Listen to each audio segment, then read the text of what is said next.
Well, good afternoon, everybody. Everybody hears me well? Okay, I want to invite all the members of the panel. I would begin by David Navarro, which will sit here.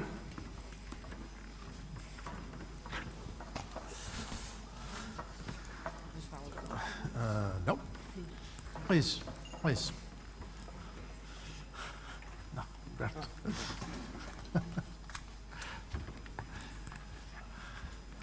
You have to do a little housekeeping. Humberto, please. I think Laura Irondi should be viva. Laura Irondi.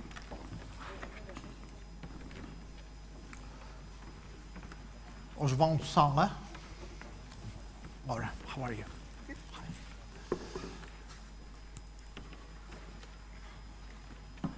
Hi. Hi. How are you? Arjen? And me. Hi.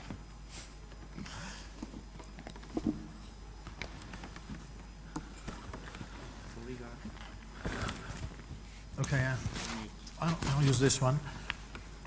Well, again, good afternoon, everybody. So here we have the 5 members of our panel. The panel is called How is Ecology Contributing to the Accomplishment of the SDGs? SDGs, as everybody in this room knows, are the Sustainable Development Goals. And changing a little bit of a title of our panel, I'd say how is ecology and ecologists, professional ecologists, contributing or should be contributing to the accomplishment of the SDGs. So we have a golden panel composed by David Navarro, as he has already spoken. He's a special advisor to the United Nations Secretary General on the 2030 Agenda for Sustainable Development and Climate Change. Then we have Humberto Rosa, was a former member of the Portuguese government, and he's the Director for Natural Capital in the Directorate General for Environment of the European Commission. Next we have Laura Irondi. As you see, we had a very special care about gender balance in this panel. So Laura Irondi is professor in the Bologna University and regional coordinator for the Mediterranean Sea in the Global Kelp Ecosystem Ecology Network. For the benefit of those of you who are not marine biologists, kelp are those brown seaweeds that we see in our coast. Is that correct? Okay. Then Oswald Sala, who is a professor at the Arizona State University. He's the director of the Global Dryland Center and the president of the Ecological Society of America. And last but not least, Arjen Vals, who is a professor at the Wageningen University and holds the UNESCO chair in social learning and sustainable development. We're going to have very short presentations done by each one of the members of the panel. Then we'll talk a little bit among us, and then we'll have time for questions from the audience. So if you're ready, David, if you can speak from there or go to the pupitre as you wish. I'll let you speak for 8 minutes, and then I'll tell you that you have 2 minutes more. Oh, so.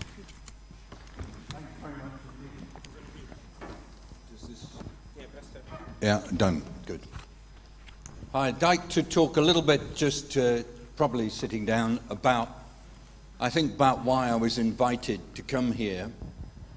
And I'd like to take you with me into the planning that we are doing right now for a climate summit organized by Antonio Guterres on the 23rd of September at United Nations headquarters. The situation with regard to climate right now, as everybody in this room knows, is really increasingly serious, because all the available evidence suggests that we are accelerating in terms of world temperature more rapidly even than some of the most extreme predictions. And the consequences for particularly the Arctic and people living in the Arctic are really serious.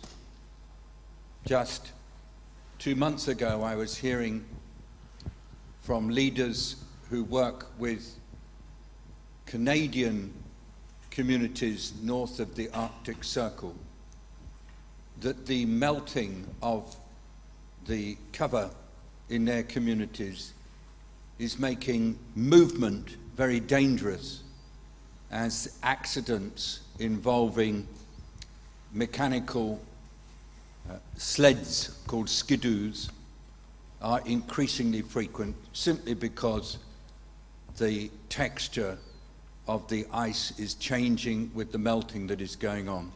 That's just a little example, but there are numerous examples of how lives and livelihoods for people, particularly in the very north, are being really badly affected.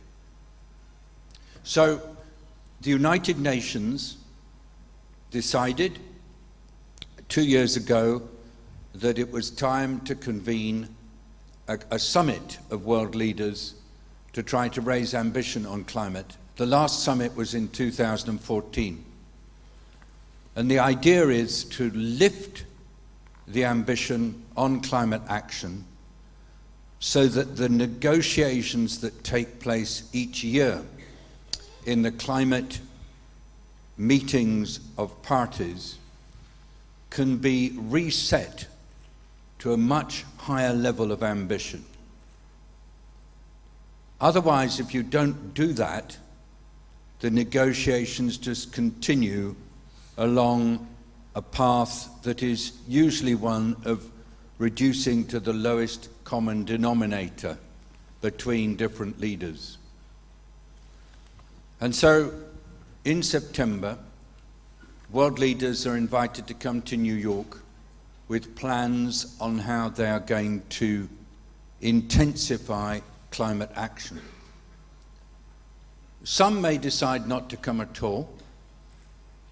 Some may decide to come, but not to be ambitious. Because at the moment in the world, although there is greater recognition among world leaders about the severity of the climate issue, there is still an extreme unwillingness of some leaders to join with others in trying to find a solution. Now, if we look at the options for trying to reach an equilibrated temperature of less than 2 degrees greater than the pre-industrial level, the requirement is for accelerating the decarbonization of energy, heavy industry and transport, so that there is a 40% reduction by 2030 and that we reach a net zero emission state by 2050. That is the challenge. And it won't be enough just to focus on decarbonization. All the recent evidence suggests that nature-based solutions involving forestation, both preservation of existing mature forest and, where appropriate, reforestation, plus protection of wetlands and peatlands, plus restoration of degraded land, plus a complete reassessment of carbon emissions in agriculture, including methane from livestock, is absolutely essential. It's not an option. It's not voluntary. It's necessary, because it is only through a combination of speeding up decarbonization of energy and industry, of shifting from internal combustion transport systems, and investing in nature-based solutions, including the transformation of agriculture. It's only through doing all three that we have a chance of a world of 2 degrees centigrade difference between what's happening now and pre-industrial levels. Otherwise, we will overshoot to 3 or 3.5 degrees. You all know this. You all know it.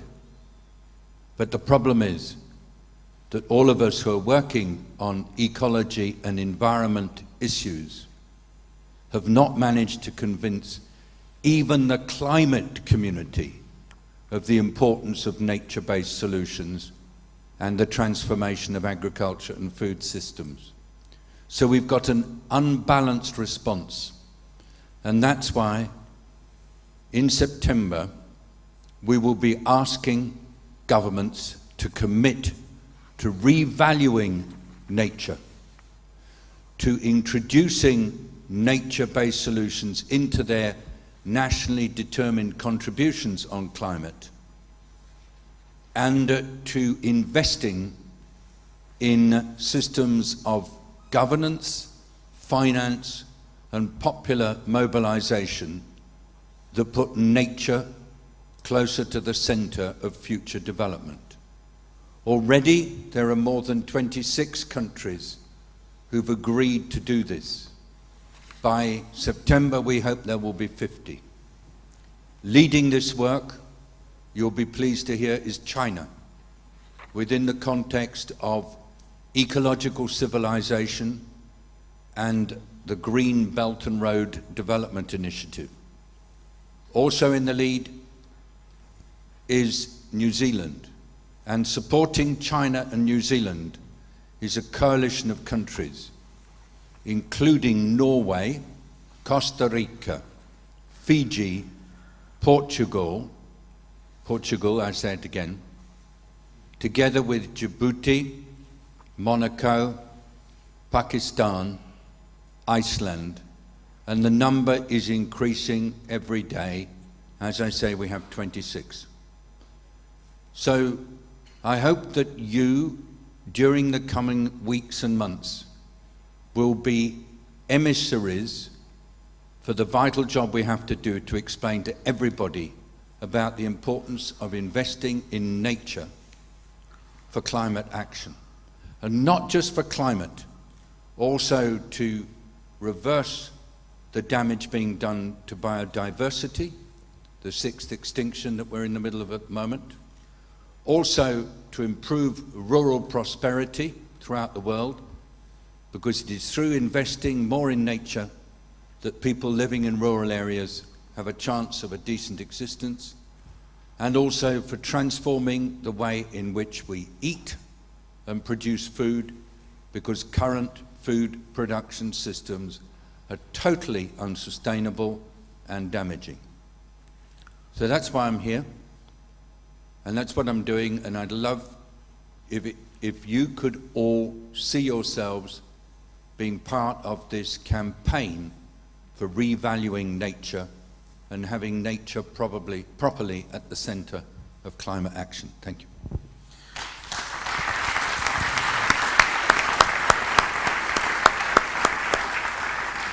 Thank you. Umberto?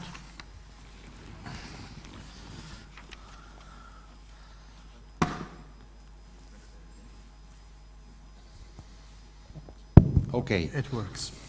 Well, Matan, let me tell you first. I think that, well, science in general and ecology in particular has already helped us a lot on understanding what's going on.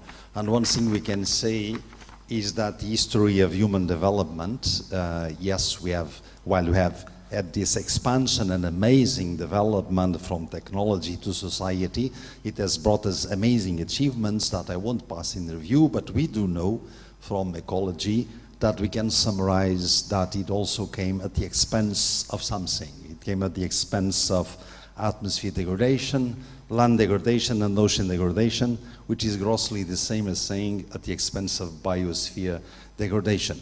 This is not really a novelty, because we humans, I think, we have always done it, simply at a scale that for some long historical periods were not that impactful. Nowadays it's much more impactful, and we know what we are doing. So it means, and I think that we do owe to ecology. That's actually what has led us to understand we need something like the SDGs, and I'm pleased we have them.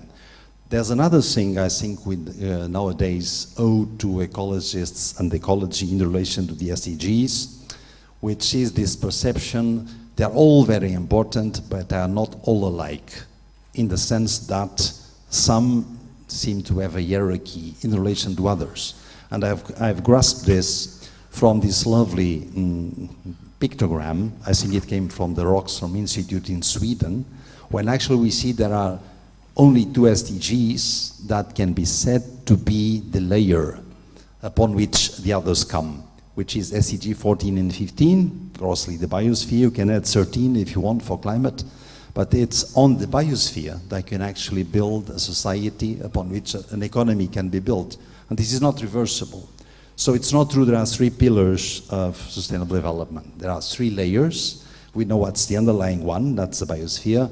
And SDG 14 and 15, correct me if I'm wrong, David, are faring quite badly, even with comparison with others. I think we understand this also from science. I'm not meaning that there aren't other SDGs that can even override these ones. And I'll give you a couple of examples that are related with human nature, which is, for instance, gender equality. We will not deal with demography, which these big threats of moving a big mammal like ourselves from 7 billion, which is already quite absurd for our ecological size, to 10 billion, without women. They hold more the keys of reproduction than men do from biology. And the second is inequality. Because, you know, I think we are like those monkeys in the experiment, when we are fine on getting either a raisin or a cucumber, even if we prefer the raisin, except if the other monkeys are all getting only raisins. And then we rather destroy all the raisins and all the cucumbers. And this explains a bit that we do need to address inequality in a different way, or else we won't care about the rest. Now, on other aspects that I think ecology has brought us, which is nowadays it's rather clear, I think, that climate prevails politically, and for very good reasons. Climate change is an enormous threat. But I'm not seeing, at least in Europe, I have these glasses looking more to European environmental policy, it's very rare that nowadays there's something else added. It's the climate crisis and the ecological crisis, it's climate change and environmental degradation, or it's climate change and biodiversity loss, to give an example. And this is relatively recent. I think we also owe it to the underlying work of ecology. And one example I like is plastics in the oceans, with a big link to marine ecology. People just dislike the idea of that vastness of the oceans being filled with plastics everywhere. That can also harm your health and all the marine biodiversity in there. The second comes from land ecology. I'm speaking of those things that strike people's minds, so the men and women on the street react to. Plastics is one of them.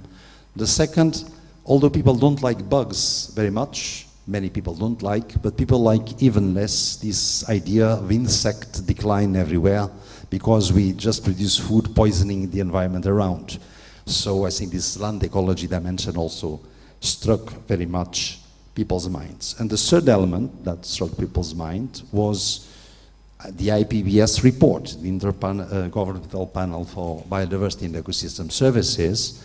I'll tell you, I'm following now environmental policy for some 30 years, which means I'm getting older, but I never imagined to see biodiversity hit the front pages worldwide. That was because of one single sentence: 1 million extinctions, if we don't do nothing next time.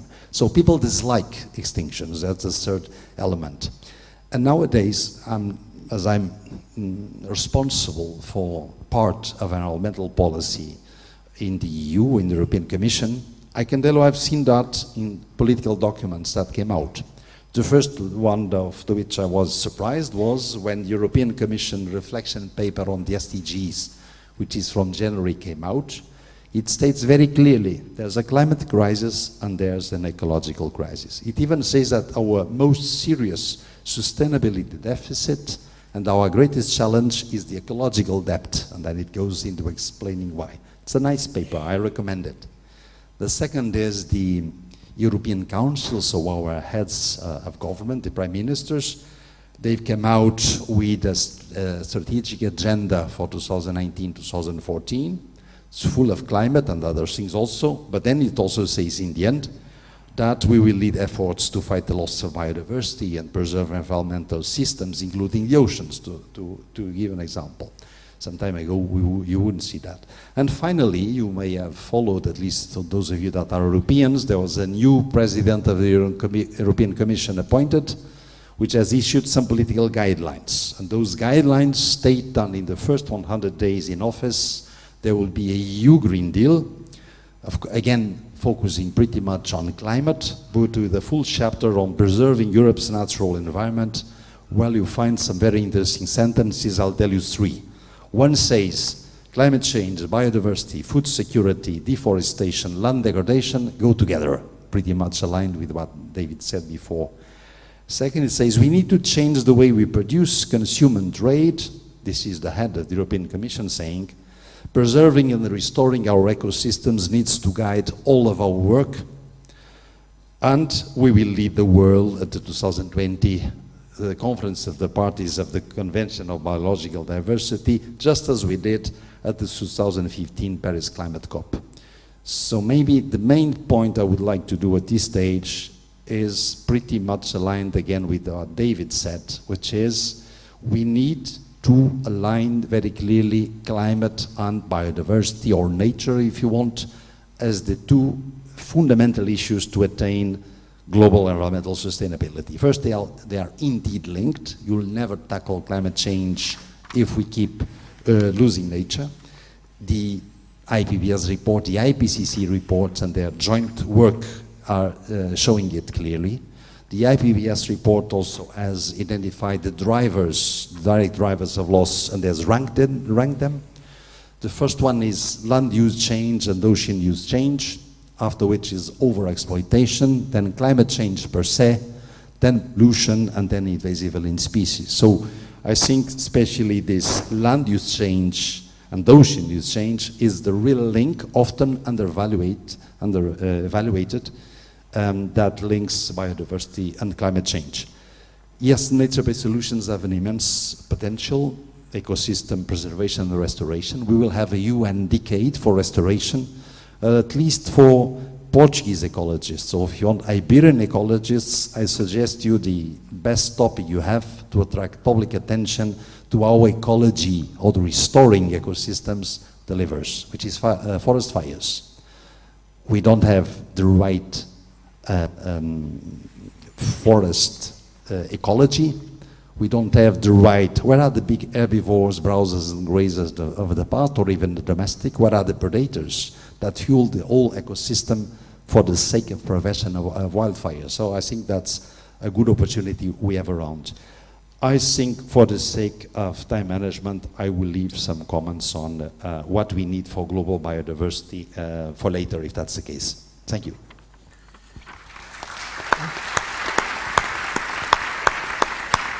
Yeah, thank you. Let's hear Laura, no, please. You want to go over there? Okay. You have some slides.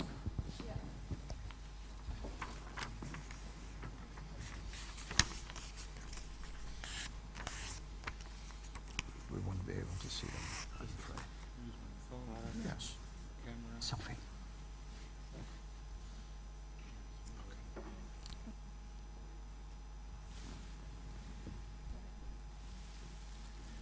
Okay, thank you. I would like to thank the organizers for inviting me to this debate, and also for offering me the possibility and opportunity to think a little bit more about how, as ecologists, we can and should contribute to the accomplishment of the Sustainable Development Goals.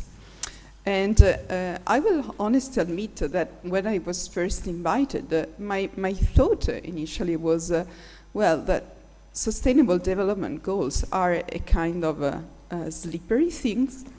I mean, how can we disagree with concepts such as equity or justice or environmental sustainability. I am a marine ecologist and I am an applied ecologist, and I work for designing more sustainable marine urban developments. But at the same time I have, and I'm feeling myself, deep roots of a long history of criticism to development in some way. And well, I find that engaging in some way with entrenched development it gives or invokes a sense of unease, or at least of ambiguity in some way.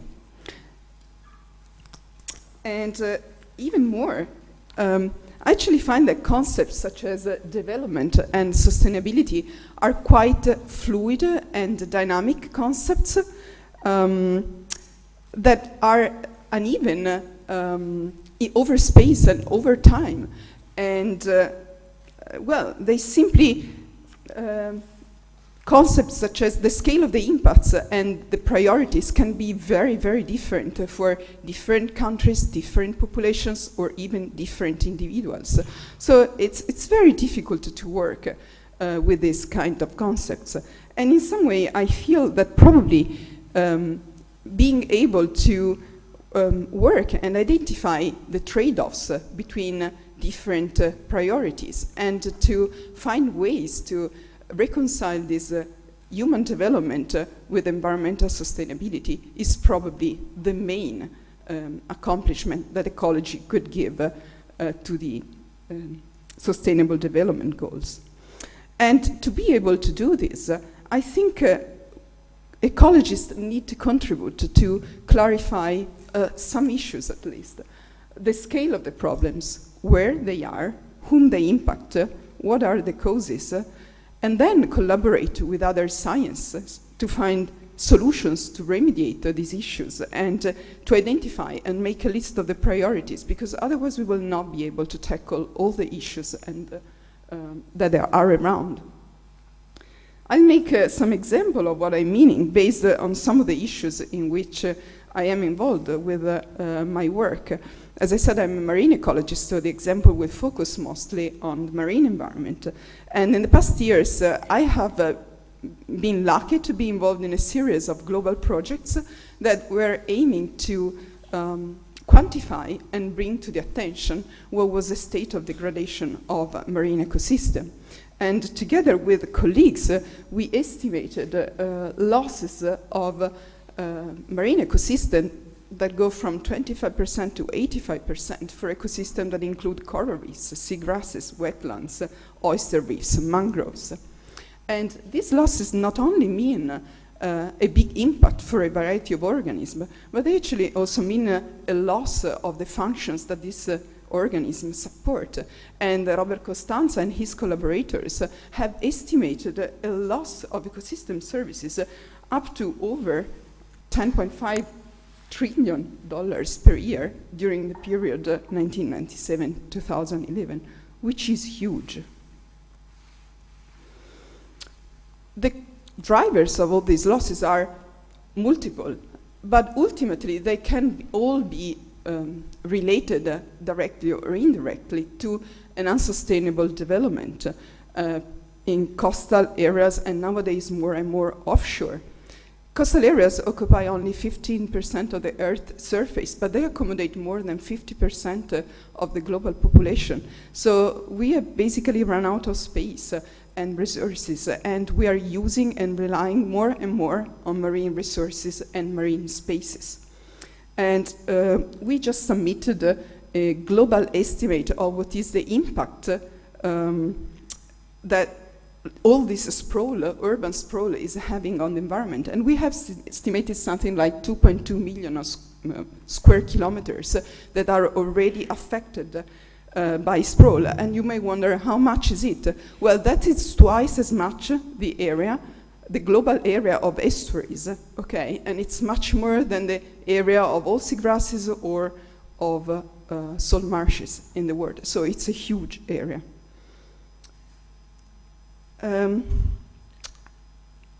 the concept of sustainability is somehow embedded into the management of terrestrial and freshwater ecosystem, but it's still at the infancy in the marine realm, where a lot of conservation or management is still planned and designed to avoid conflicts, often among stakeholders, and with little attention to the ecosystem and to the nature of the ecosystem.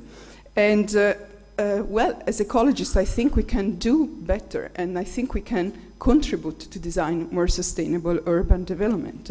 And again, I am lucky to be involved in a series of global projects. I will mention the World Harbor Project. It's a global network of scientists that is aiming to work on solutions for increasing the urban world. That is the talk I will be giving tomorrow. And the idea is that these environments have similar issues, but we can find a similar solution. A lot of them can be nature-based solutions. This is what we work on. And the idea is that we can create a more resilient and productive marine environment, but sharing a common understanding of the threats, of the values, and of the mechanism. And this is one of the workshops that happened over the time. Some of the participants are sitting here as well. It was funded by the World Harbor Project and by Euromarine, which is a network of marine scientists in Europe.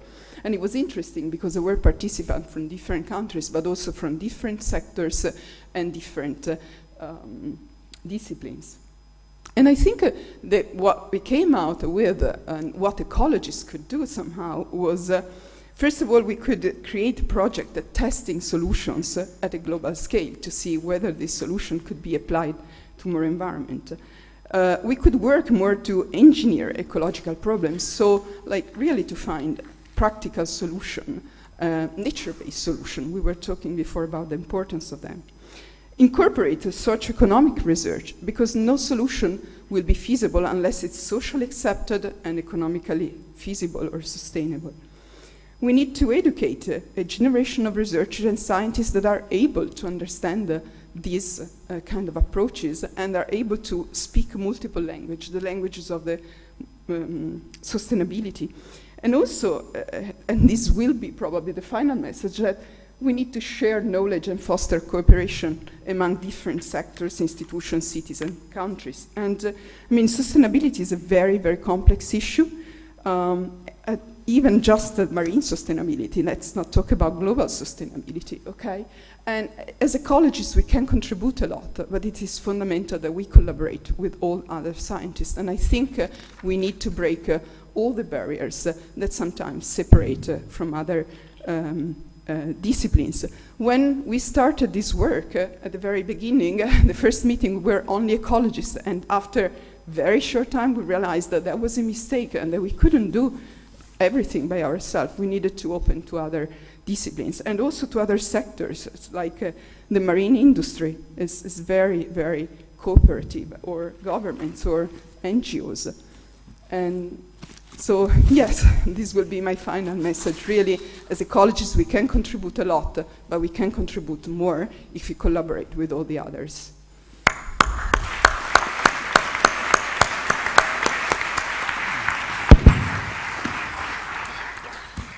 Thank you very much. I should point to Laura now that this tapestry that represents a coral reef was made in your honor. Did you notice that it was a coral reef? Yeah. Yeah, you did. Okay. So now we're going to hear Osvaldo. Please. You have slides also? So you can do the... You have slides? Yeah. You have slides. Okay. So let's get back there.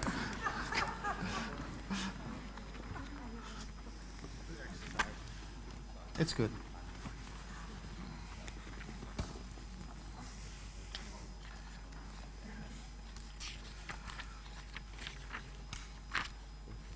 And this is okay.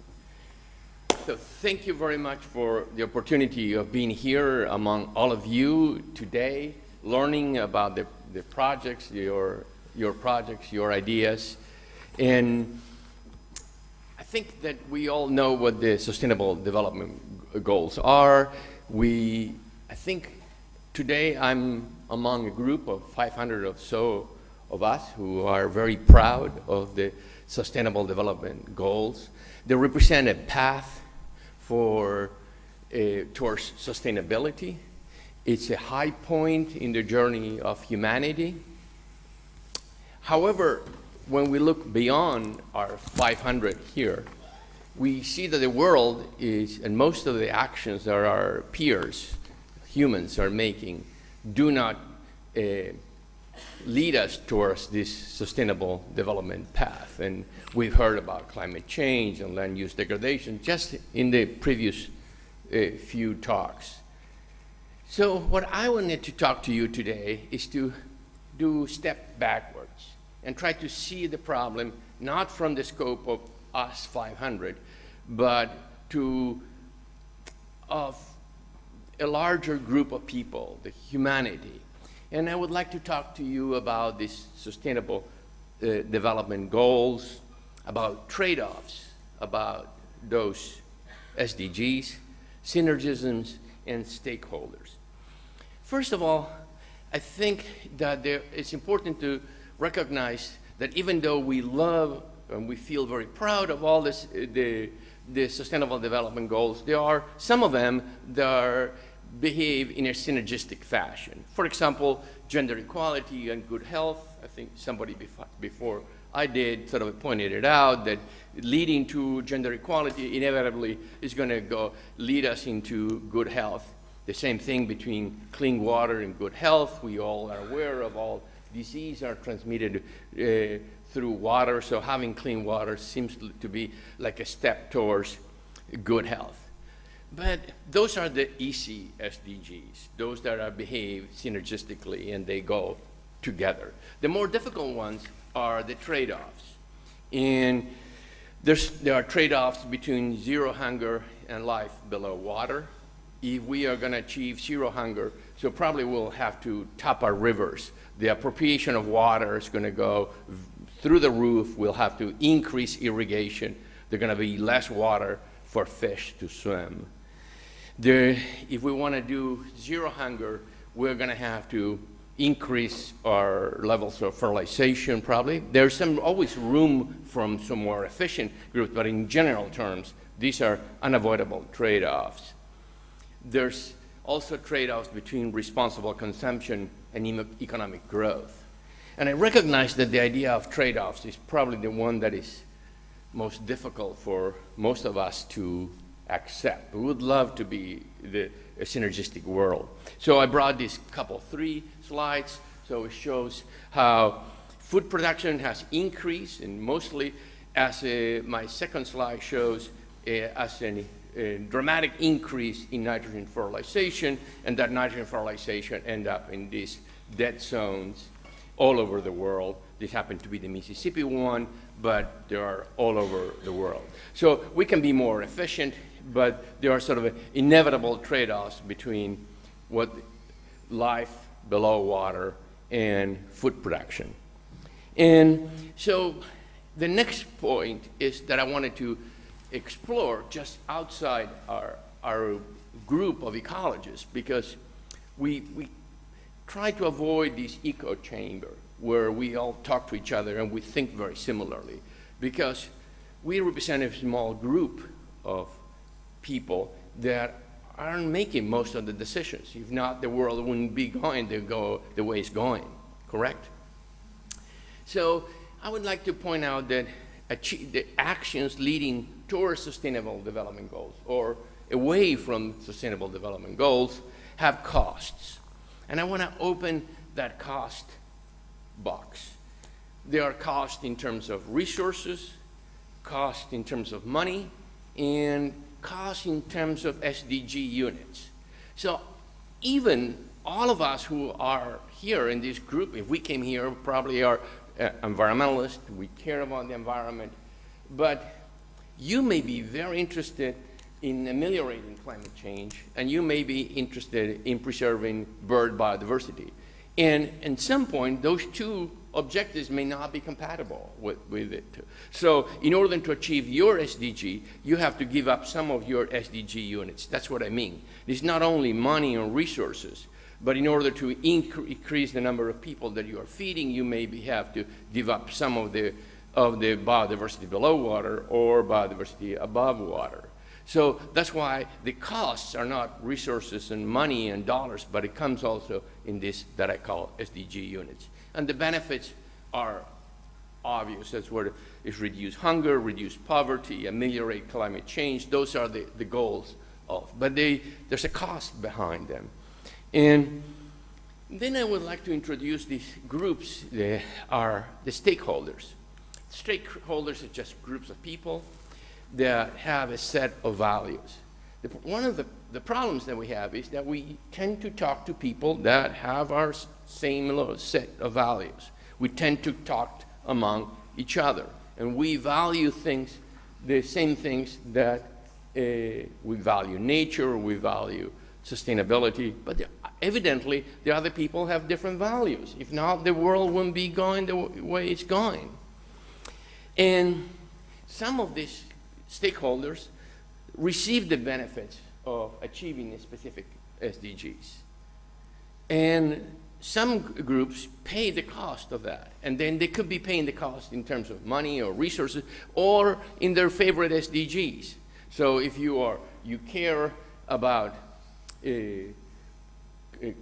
habitat conservation, that's your favorite SDG, maybe different than the other one who wants to maximize food production or ameliorate climate change, or we can think about numerous trade-offs. So these different stakeholders. So now I don't know if you're seeing what I'm trying to do. I'm trying to understand, unpack this thing. Why? Because if SDGs are so cool, why aren't we all doing it? Why are we here discussing SDGs if they are so great, like you and I think about it? So probably because we're not making sense to a lot of other people. So when I get out of my university and try to talk to other people, then it's illuminating because they think differently and mostly because they value things in a different way. It's not necessarily they are uninformed or they are unintelligent. Most of them are, but they have different set of values. And their values are probably as important as our values. And if we don't recognize that, it's much more difficult to start a constructive dialogue with them. I think what happens is that if we think that our values are above their value, that's probably the end of our conversation. If you talk to your friend, the lawyer, and you start telling them that the most important thing is biodiversity, and he or she doesn't agree about that, and that's probably the end of the conversation. So we need to understand, get to a point where we can both understand each other and compromise. And why do stakeholders make decisions that go in favor or against achieving SDGs? And I think that there are probably 4 reasons. There are environmental constraints. You cannot grow wheat when it rains 50 millimeters per year. There are technological stakeholder values and stakeholder political power. So even though you have your values, I have my values, but if you have more political power, you're going to influence decisions more than I would. And then finally, my last slide is what is that ecologists can do. And I think that what we can do is to try to shift this from an emotion-based conflict. Currently, there are groups that are fighting with each other, mostly based on emotions, what we think is right and what we think is wrong, and shifting that into evidence-based conflict. So let's see if we can bring numbers to the table that can lead us into new ways of solutions. So our challenge, I think, us ecologists, is to quantify the services and quantify what are the technological constraints, what are the values of people, and what are the political power of each of them. And perhaps instead of having this confrontation, we can shift the dialogue into a more illustrated negotiation where new kind of agreements can be made. So this would be our role. So thank you very much, and looking forward to continuing talking with all of you.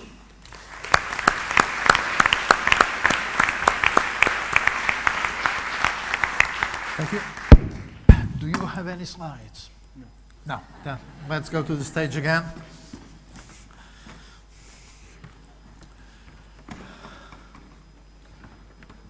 So Arjen, it's your turn.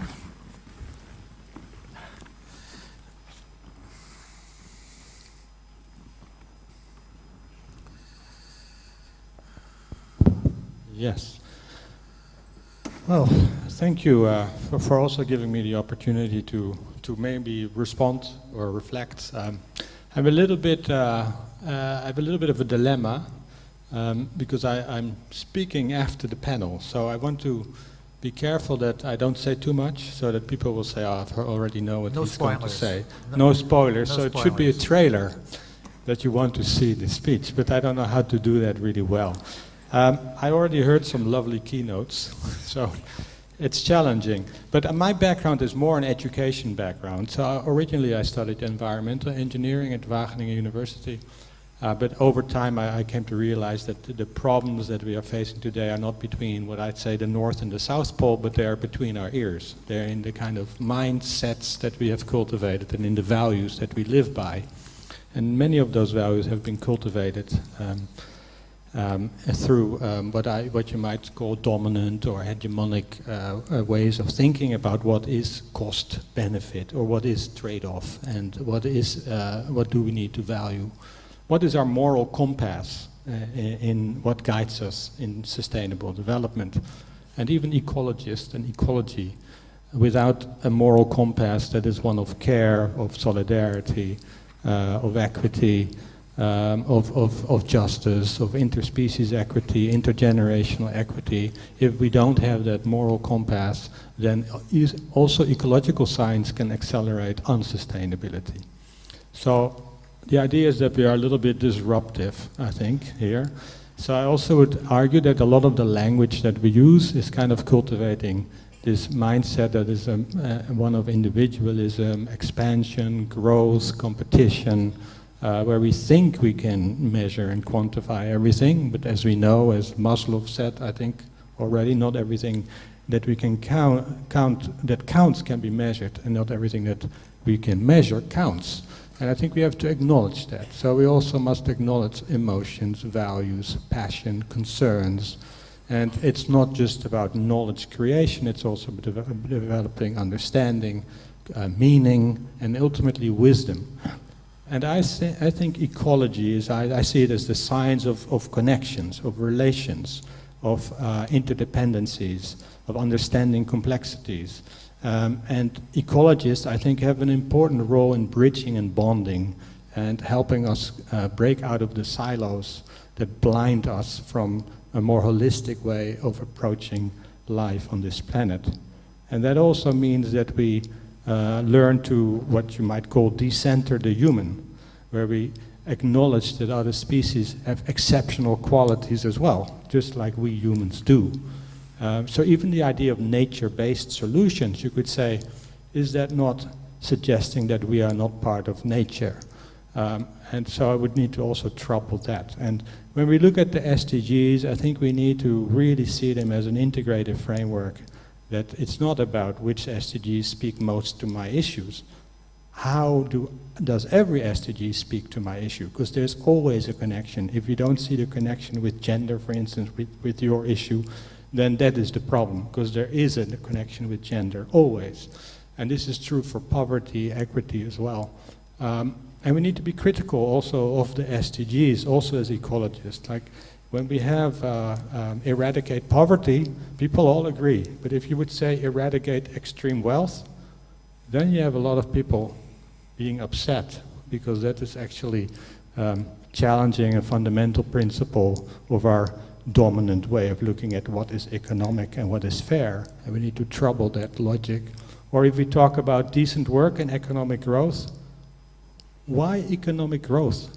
Continuous growth and expansion, how did that get into that SDG? Why not circular economy? Decent work and a circular economy, or a sharing economy, a different way of thinking about economics altogether. And I think that's a challenge for all of us to engage in these kinds of conversations. Your question of what is the role of ecologists as a profession, how do we engage in communities, how do we work with citizens, how do we connect different kinds of knowledge and knowing, indigenous ways, local knowledge, how can we engage people in citizen science, monitoring local environments, local changes in health and in society, how can we get a more active citizenry, and what is the role of ecologists in making connections, in supporting that kind of knowledge co-creation. That is really a rethinking also of teaching, learning, capacity building, and the way we do research. And that's what I will be talking about after the panel. Okay. Thank you very much.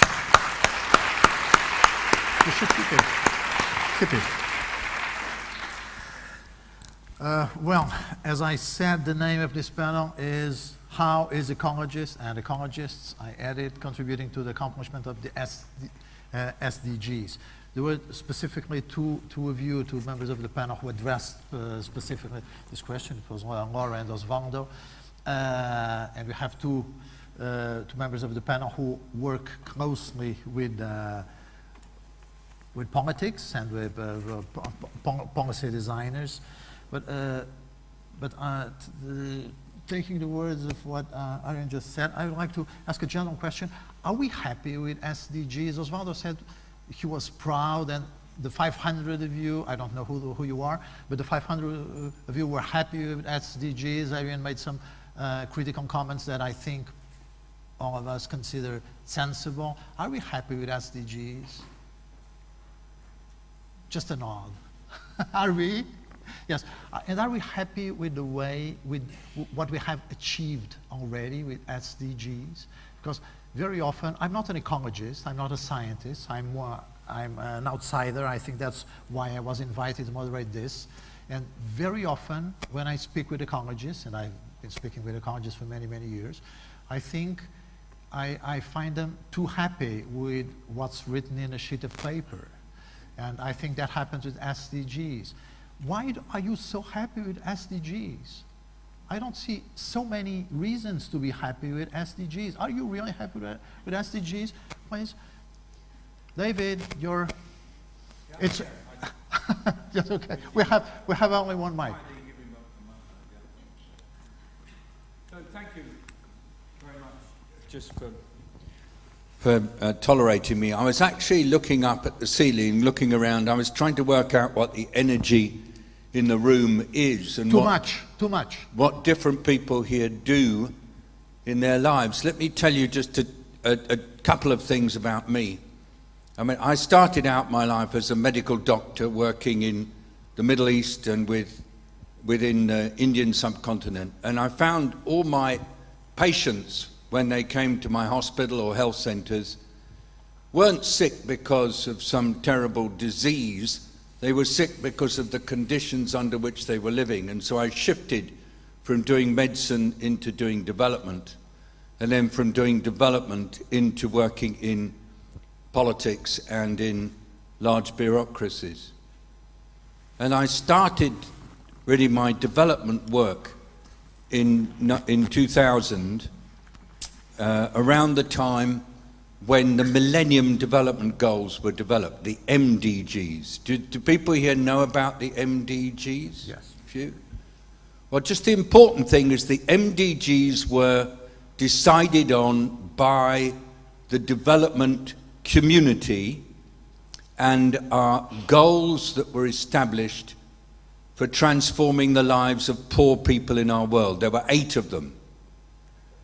And they focused development assistance, and the result was generally thought to be amazing. And in 2012, an effort was made to work out what to do next after the MDGs. And there was a big group of people who said, it's obvious, we just need more MDGs, more instructions for what needs to be done for poor people. Reducing poverty, improving access to primary education, reducing maternal mortality, reducing child mortality, and so on. And there was a rebellion in the Rio Plus 20 conference in Rio de Janeiro in June 2012, where particularly delegates from Latin countries, particularly from Colombia, said no more development goals that are based on a northern technocratic view of what development should be. And that's then gave birth to 2.5 years of negotiation and dialogue, polling 8 million people, about 150 meetings all over the world, one big high-level panel, and it came out with this list of 17 goals, massively negotiated, lot of strife about some of them, and then within those goals, 169 targets. I watched all this, I was very involved, and the one thing that really interests me is that people talk a lot about the Sustainable Development Goals, but they don't talk about the 5 principles that underline the whole thing. So I'm going to give you them very fast. Number 1, people at the center of all development action with no one left behind. That sounds simple, but it is fundamentally important. Number 2, every issue is interconnected to every other issue. I.e., don't take the 17 goals and split them up, 1, 2, 3, 4, 5, hand them out to different people, have businesses saying, we do goal 3, 6, 8, and feel good about it. No, it's all interconnected. Number 3, the goals are universal. Portugal is as much a developing country as Paraguay is much a developing country as Papua New Guinea. We must not go on thinking that the rich countries are okay and the problems are just in the poor countries. Number 4, when dealing with the complexity, thank you, of sustainable development, we should also establish integrated responses. We should bring together the work of the police, the interior ministries, the military, together with people working on human rights and dignity and social protection, together with people working on individual sectors like health or environment. Because unless we respond in an integrated way, we get nowhere. And number 5, last one, is that we only get results through partnering, especially with people we don't normally get on with. We must always collaborate with the enemy, otherwise we will not progress. These were the principles that surround the Sustainable Development Goals, that were the underlying belief system of the people working on this. And that's why whenever I'm talking about it, I'd say don't talk just about the goals, talk about the 2030 agenda for sustainable development, because that's the only plan that we have for the future of our world. If you have children and your children say to you, hey, Mum or hey, Dad, is there a plan for the future? You can say, well, actually, there's one. And it was agreed by 193 world leaders. Nobody abstained. And that's the Sustainable Development Agenda with its 17 goals and 169 targets. So when you ask me about the Sustainable Development Goals, I shall say I focus on the principles of the Sustainable Development Agenda. And if you say to me, am I happy with what the world is doing with this? I reply to you, more than 100 countries put this Sustainable Development Agenda into their national planning. And another 50 countries are finding ways to do it. And an awful lot of these countries have accepted the principles.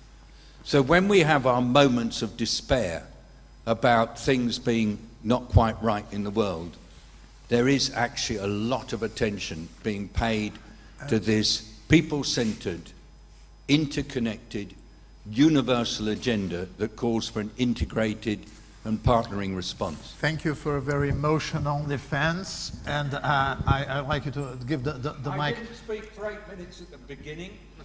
So I took No, you did. more You did. time for You, the second you, time. you did. You did. I counted. But you'll have more Sorry, opportunity. he said he was going to be an objectionable moderator, so we'll Umberto, the last text I read from you said, among many other things, we are not doing enough. So what? Are you happy with what you're with doing? what we are doing, I'm very far from happy. I'm rather really very unhappy with you as humankind, but I'm very happy with the SDGs. And I can tell you, yes, there are words on paper, but that makes a lot of a difference because that's how humans plan and organize next steps, is based on words. And I can give you one example. Let me interrupt you. And Please. both of you, are you happy as policy advisors With what? with us at the SDGs? With the SDGs as such, yes, Yes. we do. What you're doing? Well, David, less than 5 minutes, please. What? I can't hear you. Less than 5 minutes. No way, have I got a microphone? When you got the mic, I you can hold rip it off. I can rip it off. I am happy that world leaders came out with this amazing agenda. Now, but what are you happy with what you're doing as a policy advisor? I think as a policy advisor, you are always unsure whether what you're doing is any good. You never know whether you're being successful. You're always questioning yourself. You are troubled by your inadequacy, but you don't have a choice.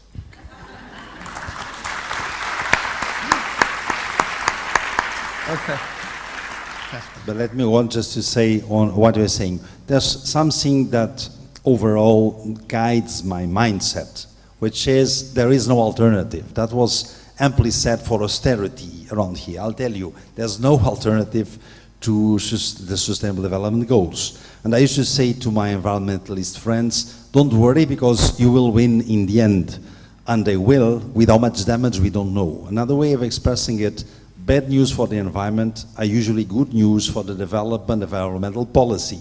And if you now have people much concerned with plastic and the decline of insects, it's because there's a lot of plastic out there and the insects are indeed declining. So let's say the SDGs, what I like in them is they were approved. I've seen the impact of their approval on mindsets of politicians. Is that enough? Were they translated in action, in political action? Absolutely. That's what they are made. That's what they were made for. Yeah, they Okay. were made for. And of course, my question is not if you're happy with the sentences that translate those SDGs, but if you're happy with what the world has done with the SDGs. They were partially translated into action, and they will be more translated into action. If I go again to my future boss, the next president of the Commission, you know there's something called the European semester, which is every semester the European Commission looks member state per member state, how are you faring on this and that? Well, that will be aligned with the SDGs.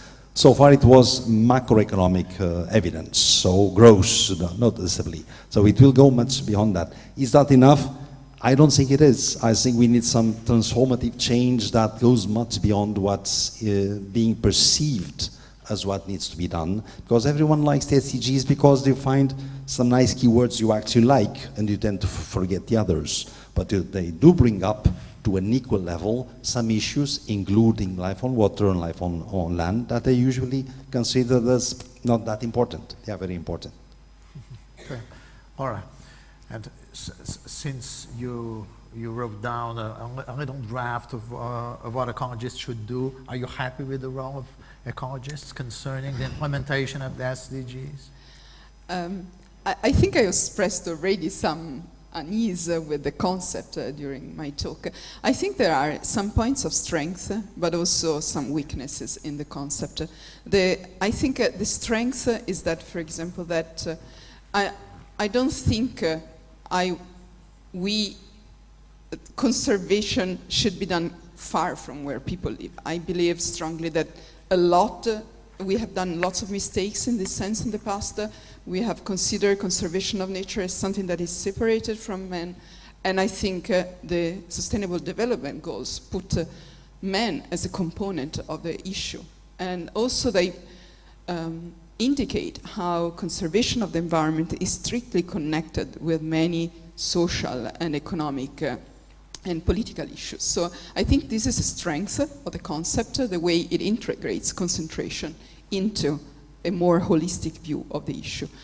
But, well, I still think that there are some weaknesses, and I thought it was very... Tell us some I mean, those weaknesses. who in the end, the analysis show that, for example, concerning one of those with whom I'm most familiar, life underwater, well, the voluntary adherence of government makes so that some goals are maybe more achieved than others. And I thought it was very interesting, the point that Osvaldo was making, like there are trade-offs among the choices, and you can see that some of them are maybe easier because there is more social support, or it's just easier, or I don't know, more technological readiness, but not necessarily I think we have chosen sometimes the best ones.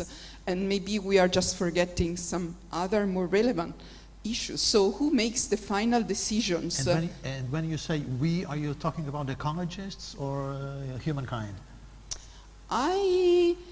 Well, whoever is involved in the process. I'm actually not sure who makes the decision about, in the end, what do we follow? I'm not very familiar what is the process. I guess there is some advice at the base, but then who makes the ultimate decision? Well, but they are also maybe driven by stakeholder needs and by... Just saying that they know. They know, okay. Then maybe they could clarify that. And I mean, I can see that there are trade-offs and that not everything can be covered. And also voluntary, I'm not sure if we are at the step where we should just rely on voluntary. I actually think we should say something must be done, and it's not on a voluntary basis. I mean, I like some of the concept, but I think we should just go for some of them. So at least in some contexts, some of those goals should be mandatory. They should be translated into regulations that would make some things mandatory. Yeah. Okay. Osvaldo, it was very interesting what you said about trade-offs, because many people, and I think eventually even professional ecologists, don't present them often, the SDGs as something that could be in opposition among them.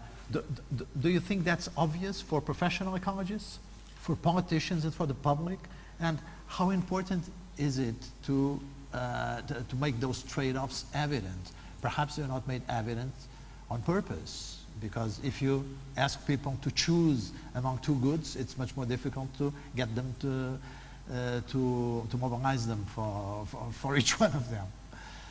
Absolutely. I think people hate the idea of trade-offs. Yeah. It would be much nicer, a world where we can have win-wins are lovely. That's why we all point out to all the things, the effects of climate change on health, for example. We love that. We fix climate change, we fix health, and it's wonderful. But those are the easy ones.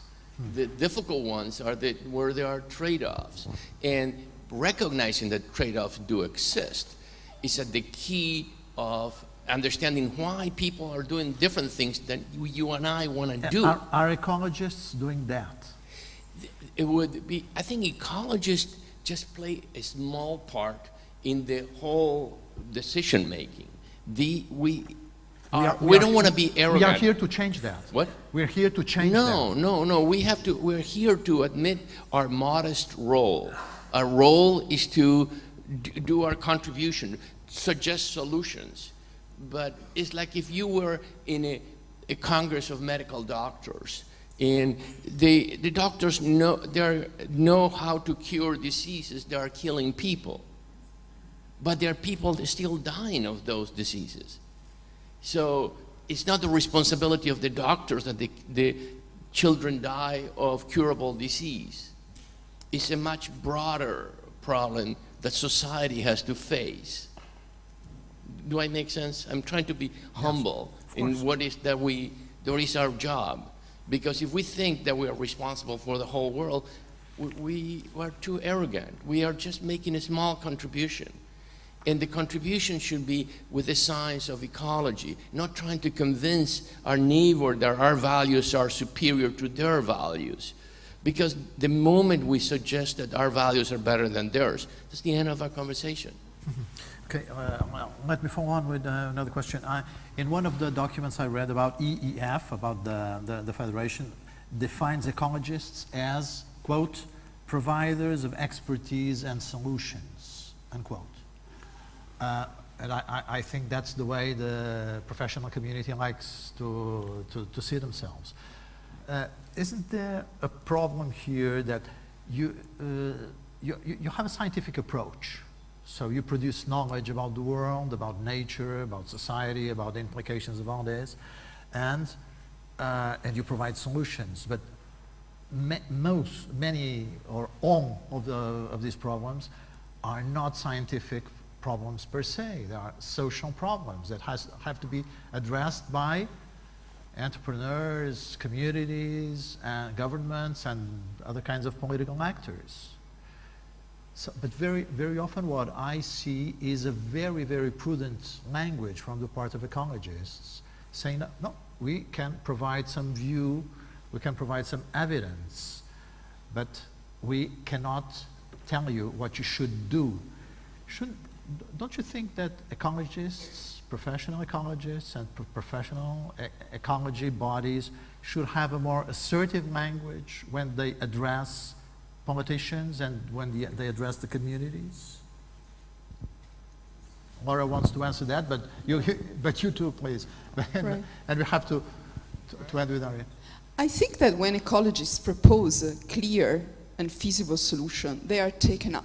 And I can tell, for example, in the context of coastal defense, the idea that we can use restoration of a coastal ecosystem as part of a coastal defense, more sustainable coastal defense system is being taken up. I mean, work has shown clearly that some ecosystem can provide strong coastal protection, that it's cheaper to invest in their conservation than destroy them and then build engineering, and this is being done now. Okay. It's been taken up. Your experience is that when you talk to a politician and you say you should do this, they do it?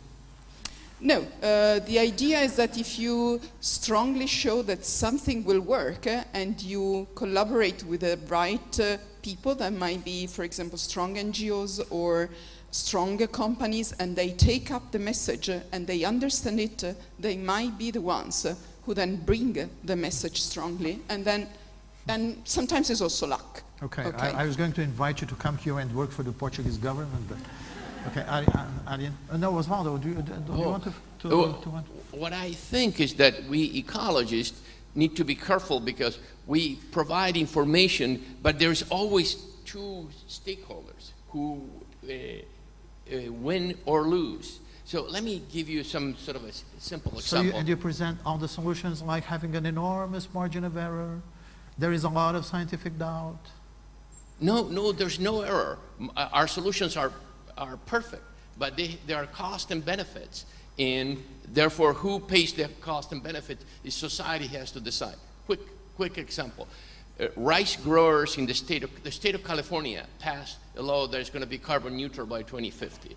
And therefore, one way of doing it is that it has a system called cap and trade. So power plants have to limit the amount of emissions, and they can reduce their emissions, or they can buy somebody else who reduce their emissions for themselves. For example, they pay to rice growers to reduce the number of weeks that the rice paddies are flooded, therefore reducing the emissions of methane. Too technical. So this is what scientists tell you.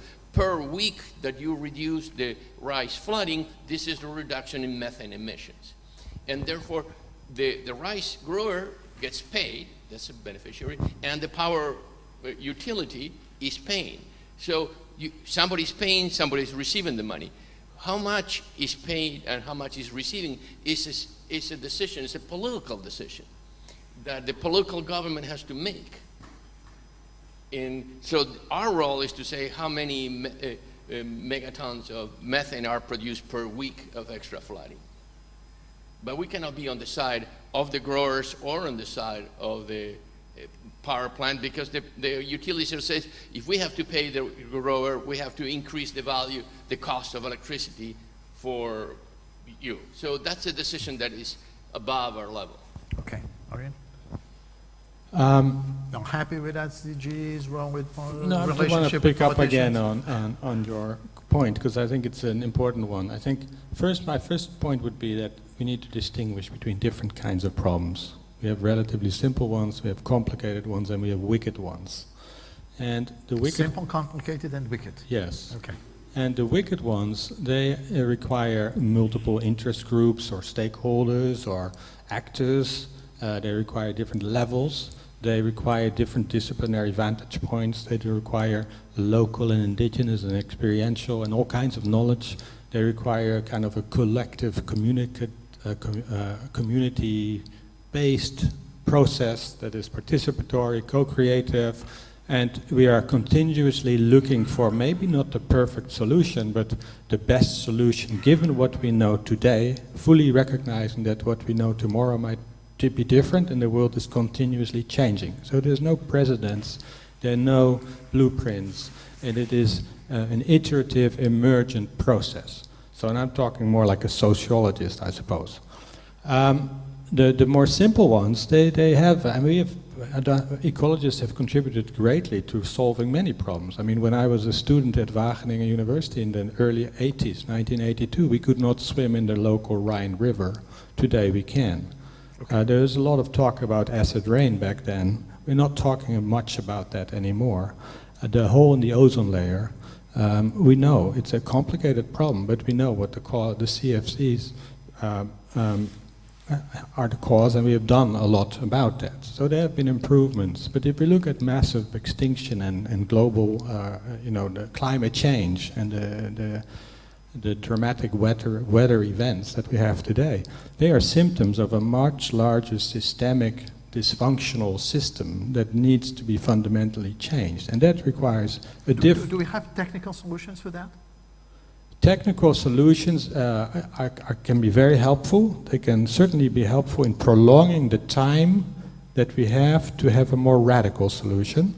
They can, if we don't have that fundamental shift of our minds, I think we need a mindful transition, and that requires a transition of the mind.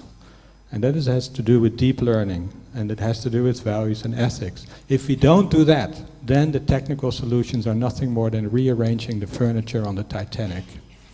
Now, and that's not my, I heard that in another talk, and I thought it was a good line, so I'm using it here. It's a very good line. And then somebody answered, well, if you wait long enough, there won't be any icebergs, and the Titanic can just go on.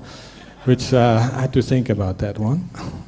But anyway, the point is, if it's not leading to a fundamental shift in how we live on this earth, then it is a cosmetic activity, and it's not really addressing the things that we need to be addressing.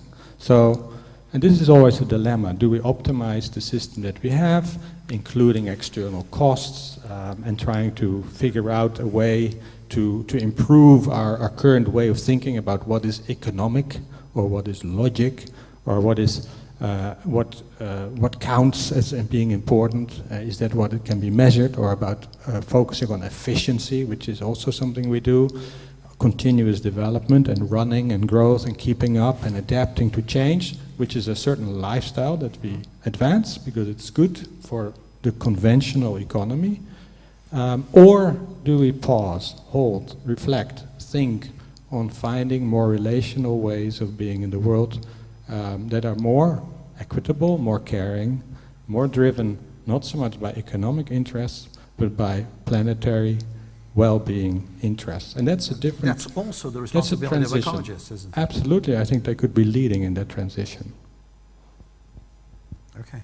So I think Umberto has something to say because he was, yes. And David well, also. I wanted to. And then I wanted to dispute to a certain degree if ecologists are the solution providers, because there's a big distinction to be done between, let's say, what is ecology as a science and then what is the conduction of human things. And to give an example, do you believe if all politicians in the world would suddenly be replaced by ecologists, the results would be good? Well, I think there will be social unrest for sure. And from another angle, do you think that if all the wealth of information, not only from ecology, from everything, would go into a big computer to take decisions for us, would that be a good result? That would be dreadful. Because we do need politicians that take decisions. Evidence-based, yes, but not only evidence-based, also emotions-based, and we take into account this complexity of humans. So I think it's very important to make this distinction. Yes, science should say how things are, what happens if we take this option instead of that option, but on how things ought to be, that goes beyond science, that we should keep Just let me check with Osvaldo.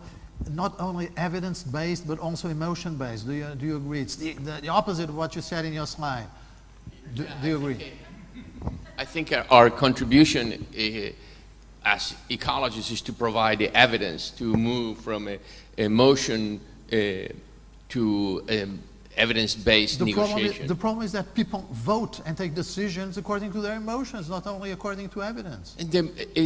I don't think the problem is binary. I think that the more we educate them, the more they're going to make decisions based on their knowledge and less on their emotion. Okay. It's not either or, it's a degree. Just give the mic back to Humberto because he was finishing. Thank you. Yeah, I think I said basically what I wanted. Okay. Maybe there's one point. When you say just the issue of public opinion, how people decide. In the end, when I say politicians are the solution providers, the ones that take decisions, yes, they are, but they are largely influenced by society overall and pretty much by public opinion. And we have not yet said it, but when these youth movements, which are on climate, but more than climate, if you look to their panels, it's on diets, it's on nature protection and so forth. When it came out... And emotion-based, basically. It's emotion-based also, but it's also evidence-based. It's together. We humans don't separate two things, that's the problem. Sometimes. But when this came in, I'm finishing with this, is I thought to myself, this will be politically impactful. Not because everyone agrees, or every politician will love the message, but who can afford in politics not to have an answer to what the youth is claiming, and which is also evidence-based. And I think, at least in Europe, things are being shaped a bit, this green wave, because of the youth. Okay, David? Thanks. And then we'll give you the opportunity to ask questions and make comments. Right, so if I talk too long, you don't get a chance to ask questions. In the work I do, we don't really solve problems, because most of the problems in which I'm involved do not have simple solutions. They're all contested, and there are trade-offs everywhere. We don't call them trade-offs, but they're there.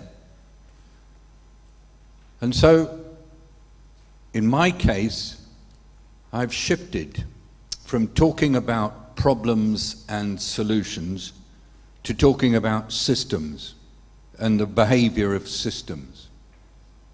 And actually I see every issue that I deal with, whether it's a series of disease outbreaks like Ebola or cholera that I've dealt with, or an issue like malnutrition or obesity, I see these issues as the outcomes of the behavior of systems.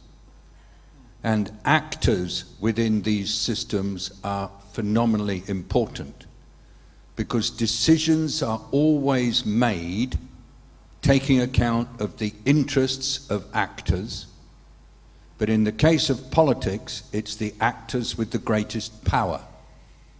That's not always the people who control most of the votes.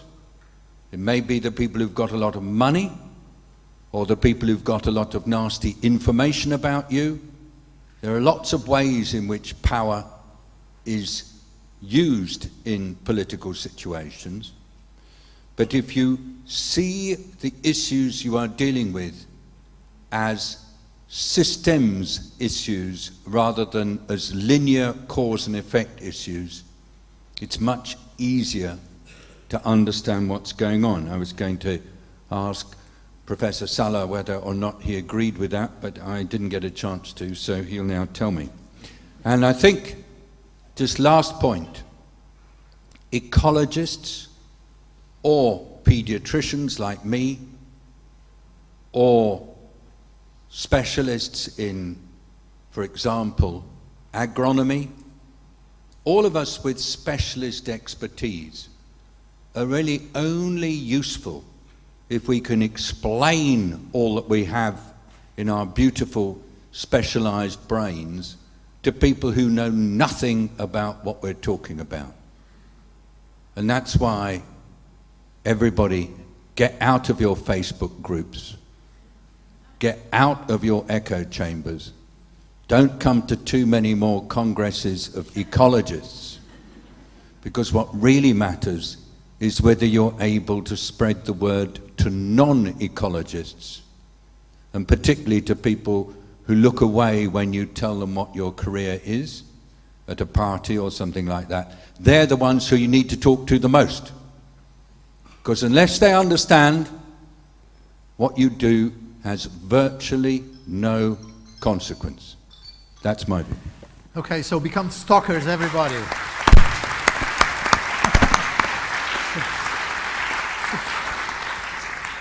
I think there is a microphone someplace.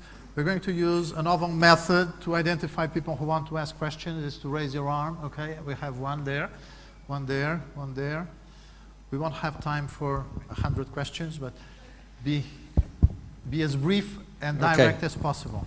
I'll kick off here. A question for David.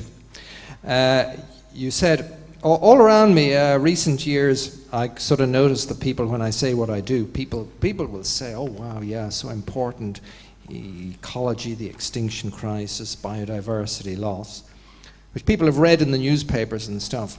Now, you said earlier, approximately, ecologists have not convinced even the climate community that nature matters, or that nature-based solutions matter. Now, that is in some way different to the message I'd be getting in the conversations I have with lay people on the street and stuff.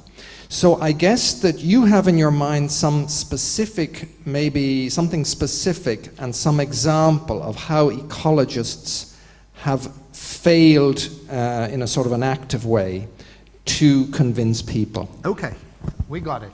David, since this is a direct question, can you ask him? Thank you very much. Thank you. Yep. My concern in the climate discourse is that most of the dialogue is about decarbonising energy, decarbonising industry, decarbonising transport, decarbonising infrastructure. Very few climate specialists understand the potential power of investing in nature and in natural activities. And the recent stuff in PNAS suggested that 30% of the climate solution could come from nature by 2030. That's both greenhouse gas removal and also adaptation. But that nature message, the ecological message, hasn't got across to climate centre people, though it is much more prevalent amongst the wider public. And we have to make the shift. We have to get the climate people to get real about nature. It's a big, big battle. Okay, it's okay. Another question there, over there. I have a mic. Can I go ahead? Now let's make a contest. Hello? Okay, you first. Sorry. Okay, just very quickly, thank you for the organization for this open day. I am not a scientist. I want to congratulate the panel. Should she be here? It was really brilliant, and also the moderator, I think, contributes to the debate very much. Quick question. Well, and I'm looking forward to hear more from Arjen, because I'm a firm believer in pausing and thinking and finding another way to live in this planet. Do you think science communication has a very important role to play in, like David said, getting people involved and getting non-specialist, non-science audiences involved? Thank you. We're going to pick some other questions.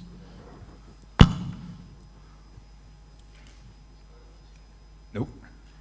Can you hear me? Yeah.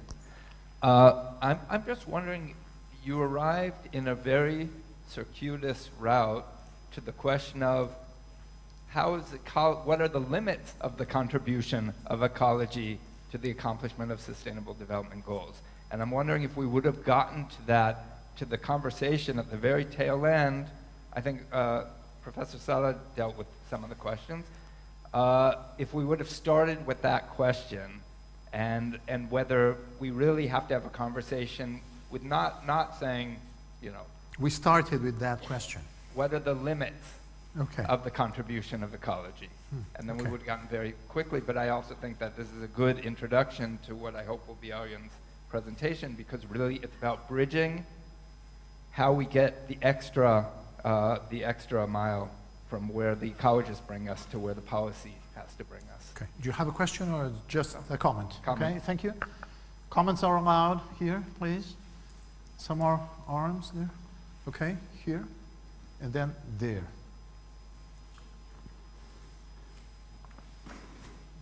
Be brief and to the point, please. Sure.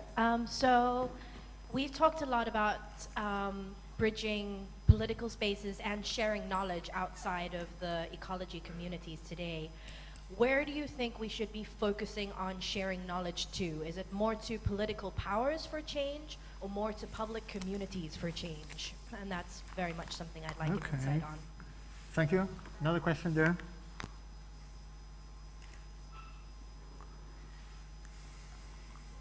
Next time, bring your own mics. Okay, I'm ready here. Okay. I'm sorry, who has the mic? I want to emphasize one thing, that is the fact that biodiversity loss is a wicked problem. That is, most of biodiversity, for instance, in islands, in remote places where people do not see that biodiversity and value the exotic species near their houses. How to solve this wicked problem of valuing the real biodiversity and not the exotic homogenization in biodiversity. Wicked. Okay, let's. Do you want to react? We have some more questions. We'll leave it for some minutes. Who wants to react? I would like to react to her. Okay. And can you hear me? Yes. Can you hear me? Yes. You ask us where we should focus our knowledge sharing. That was your question. And share it with whom? And share it with whom. And I think that led me to this, the solution to our global sustainability is a combination of bottom-up and top-down. And from top-down, not only the political power, because there's a lot on the top. There's the corporate power, there's decisions that are not made only by government or multi-government organizations. They are one important players, but there are many other decision makers. Facebook may have more influence. I'm not trying to make a joke, but I think Instagram or Facebook may have more influence than many countries. And therefore, that will be the top down. If you have a chance to have dinner with Bill Gates, don't skip that opportunity and try to talk to him or some other orange member that you want to talk to. But also, there's a bottom-up part. And I usually have more opportunity to talk to the bottom-up than the top-down. The Bill Gates invite me less than the people who want to shift from plastic straw to paper straw, and those are important. I favorite that the bottom up sort of a phase in trying to convince their top downs. Those of us who live in democracies try to vote or convince our leaders that are pretty responsive to what happens bottom up. So that's, but you shouldn't miss any opportunity. Okay, David. There was a question about science communication, share it with whom, and then a special question for Arjan about wicked questions. Recognizing that speed is of the essence, talk, communicate with everybody you can. I agree, bottom up, top down.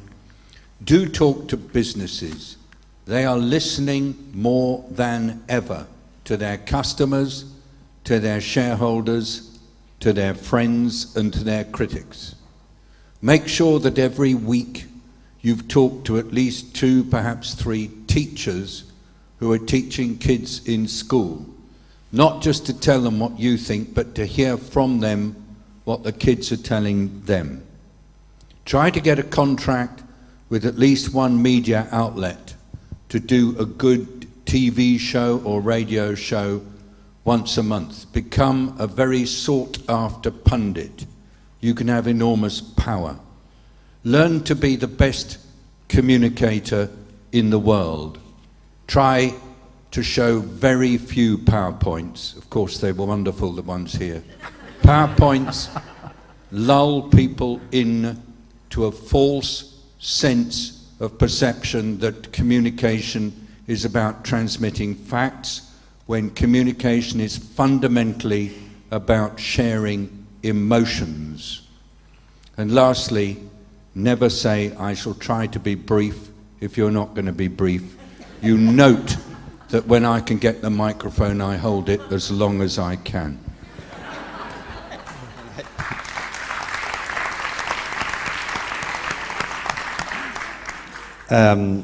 The key point I wanted to do, David said, which is communication is about emotions. So don't think that scientific communication per se will do the trick.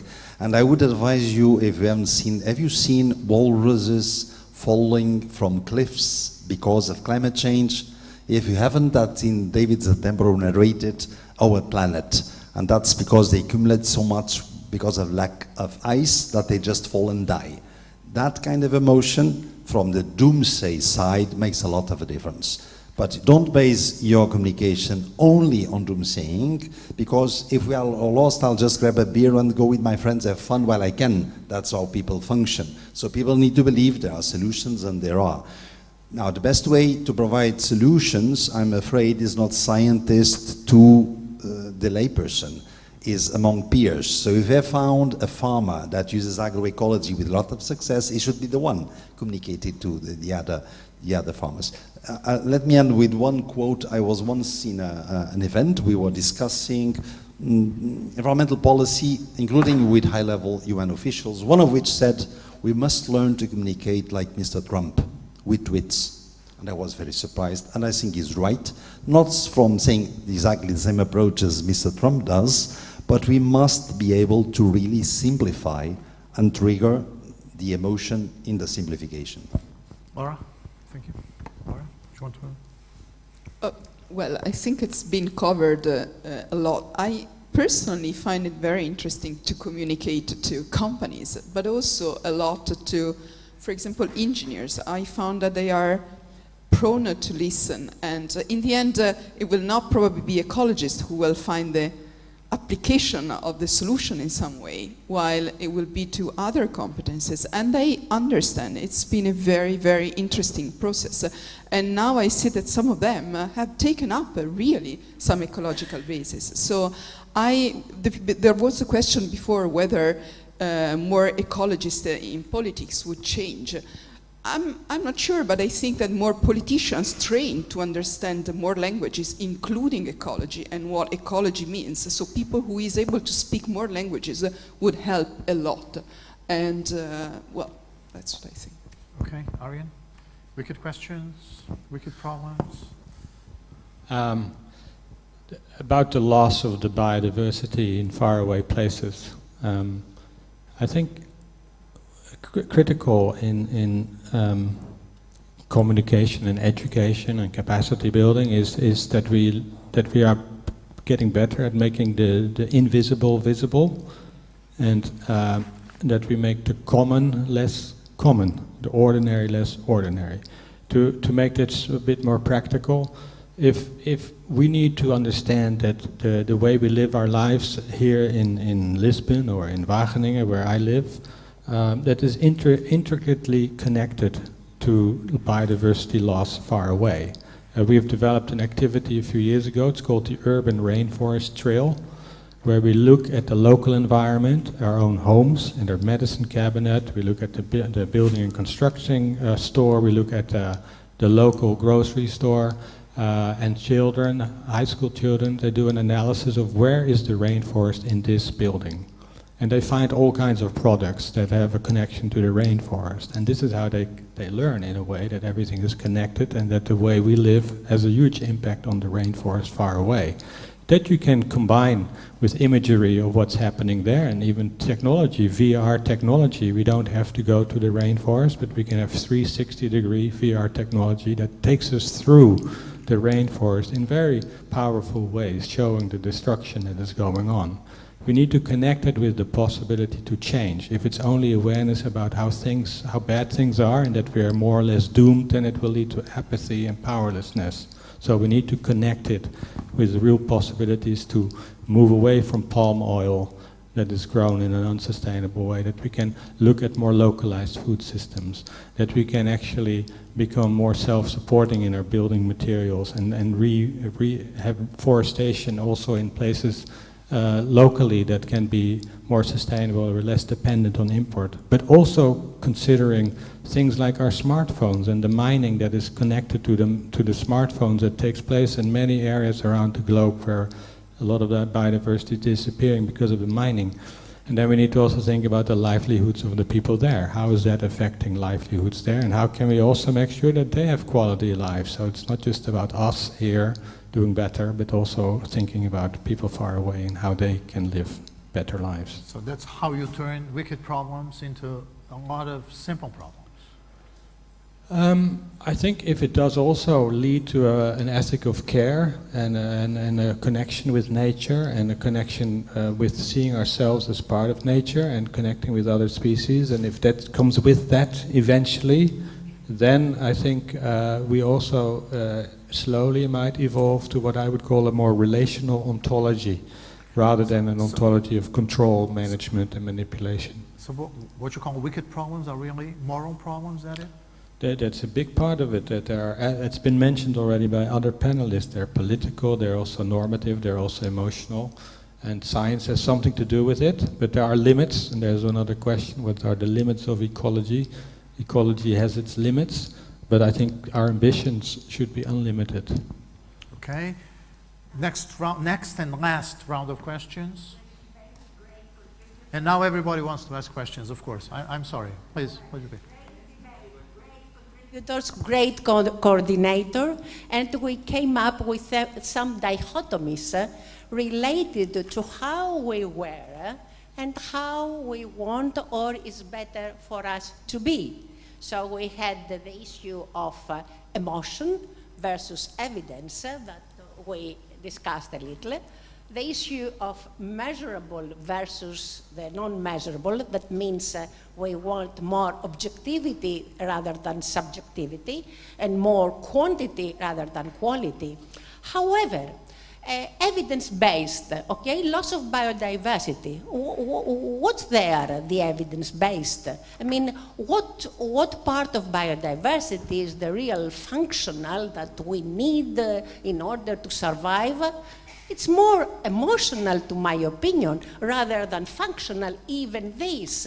And this quantity versus quality, why this? Okay, now we found out ways to measure ecosystem services, okay? But this is based on huge assumptions that tomorrow may not be valid. And I remember in the beginning, last century, these years, all these measurements of our forehead, our cheeks,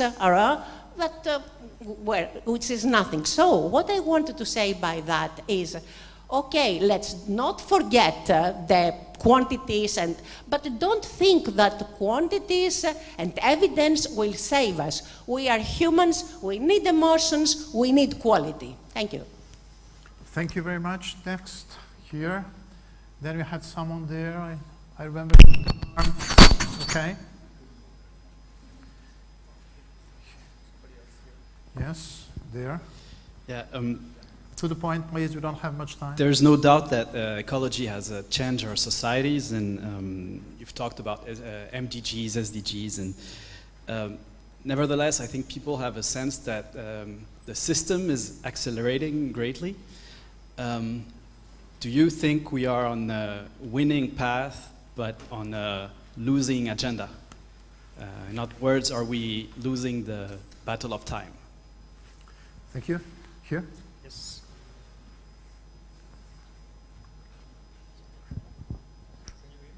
No? There must be a button.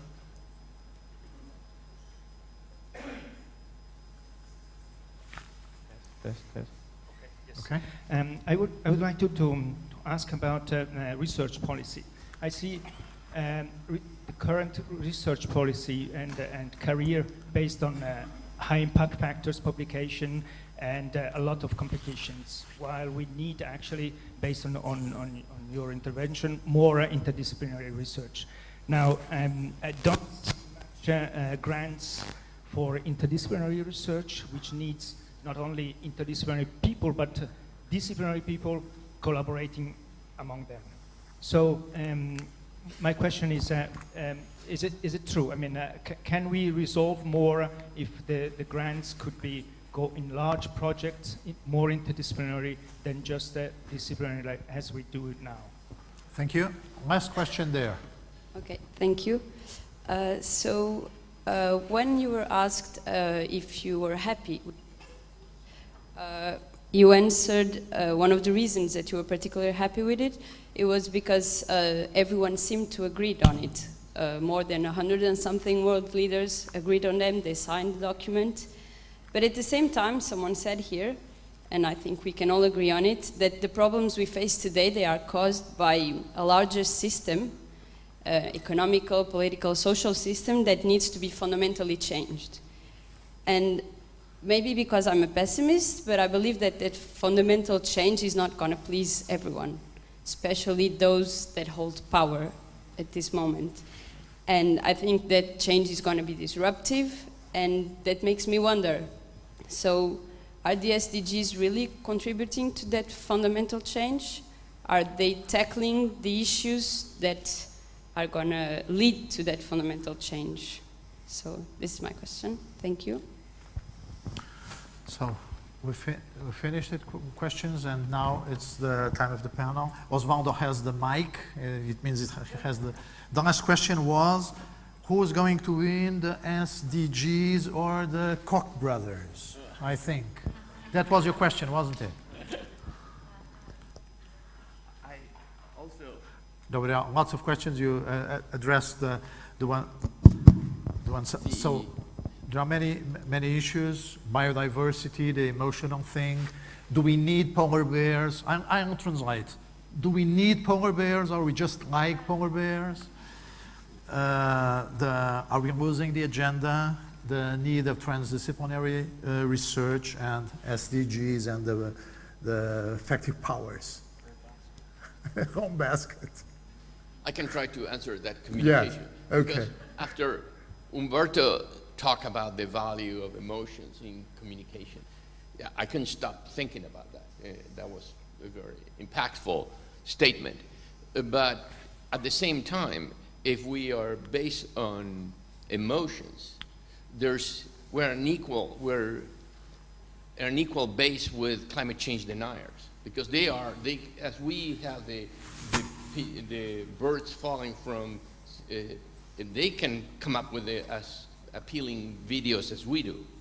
So I think that's why I agree with the power of emotions when we communicate.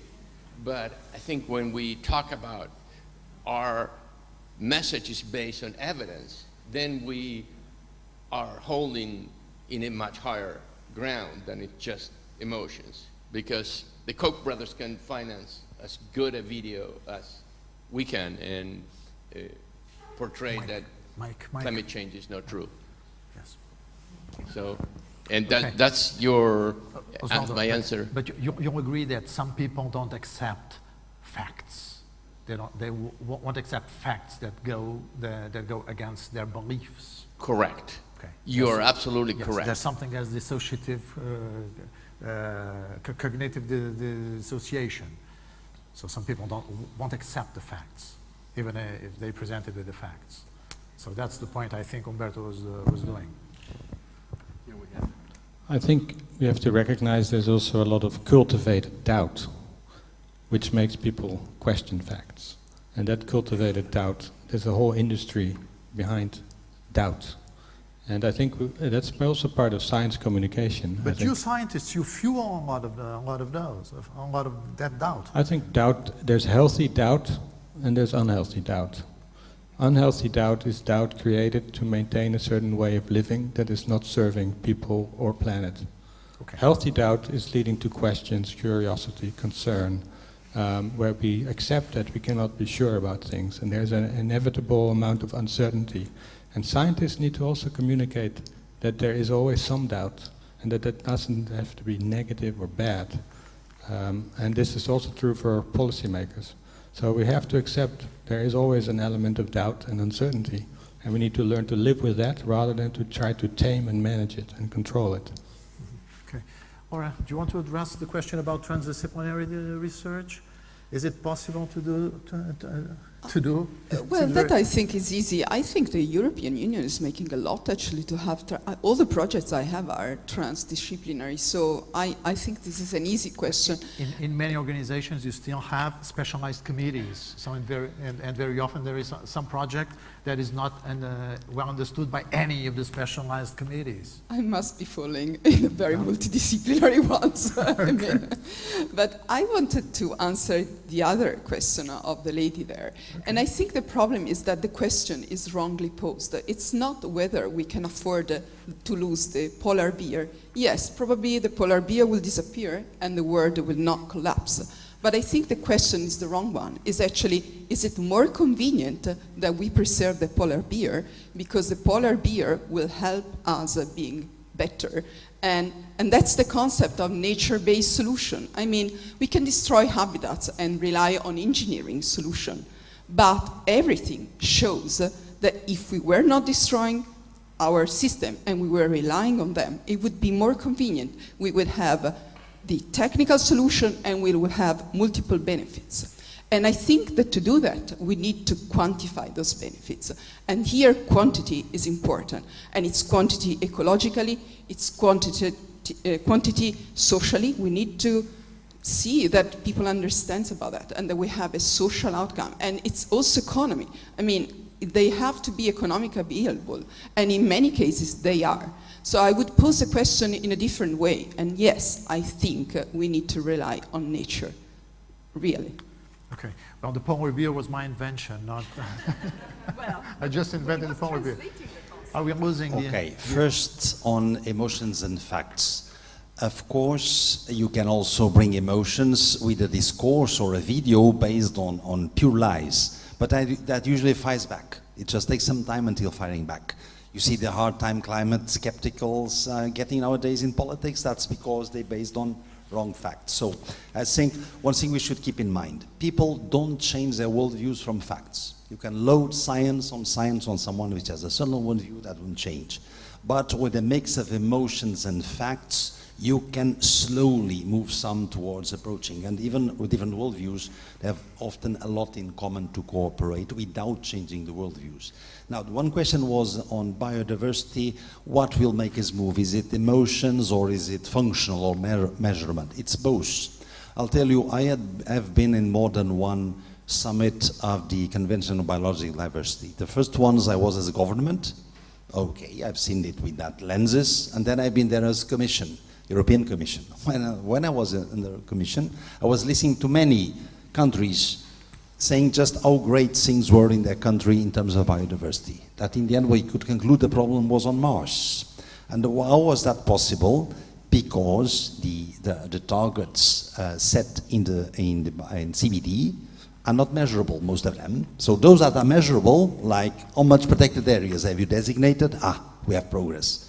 On all the rest, avoiding perverse subsidies, whatever, it's, so we do need a measurement. And I'll bring you another example of climate change versus nature, which is there's this lovely American project called Drawdown. Drawdown means that moment in time where finally emissions will start dropping. And they identify, assess, evaluate, and rank the best climate solutions. Well, I was very surprised when I've seen the first 20 ranked. How many would you expect to be energy related?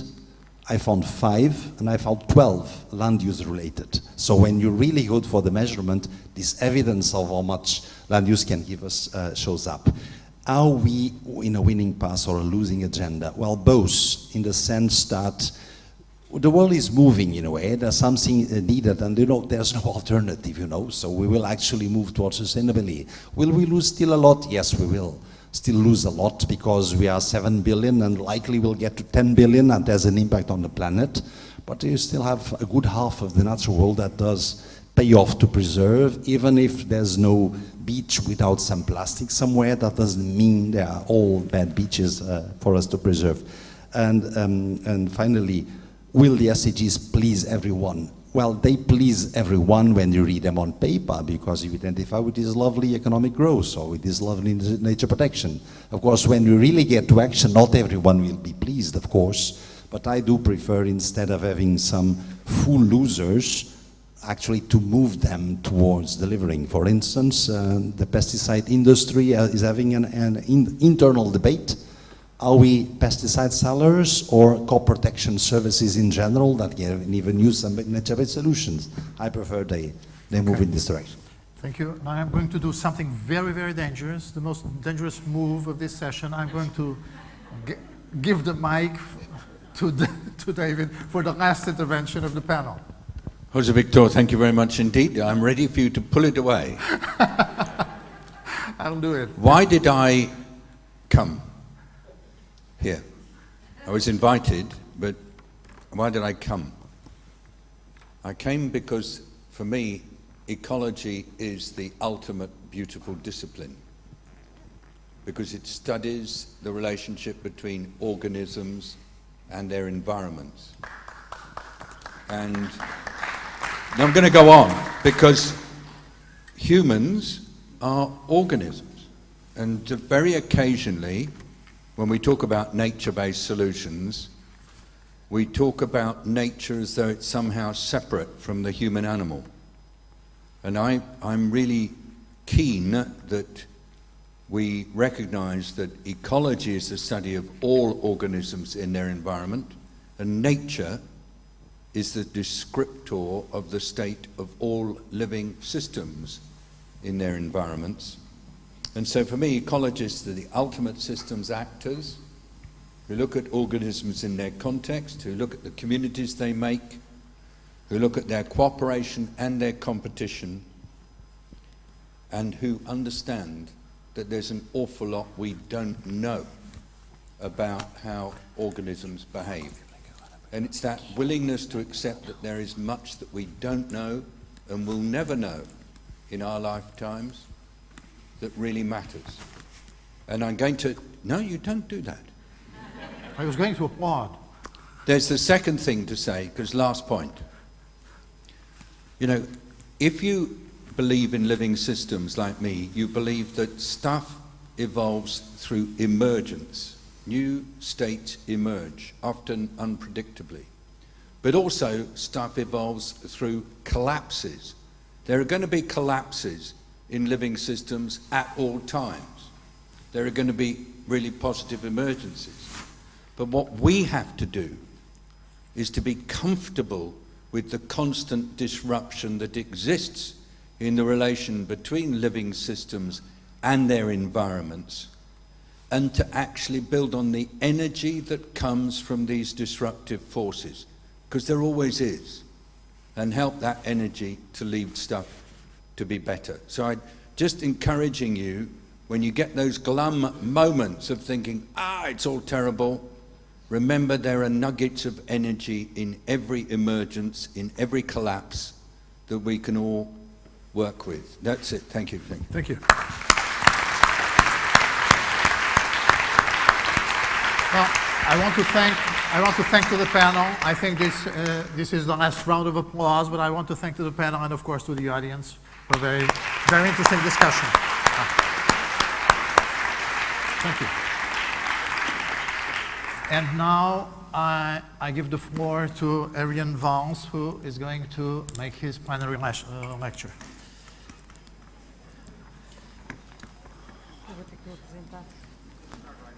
Oh. I think you have to... Yes. 20 minutes? Okay, 5 minutes. Não, vou introduzi-lo, já tive de manhã. Pode desligar.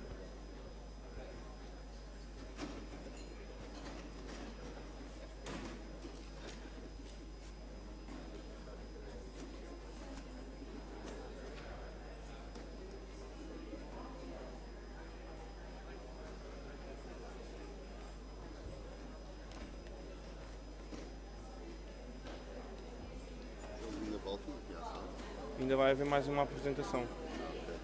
Mas eles agora não é a história dos posters?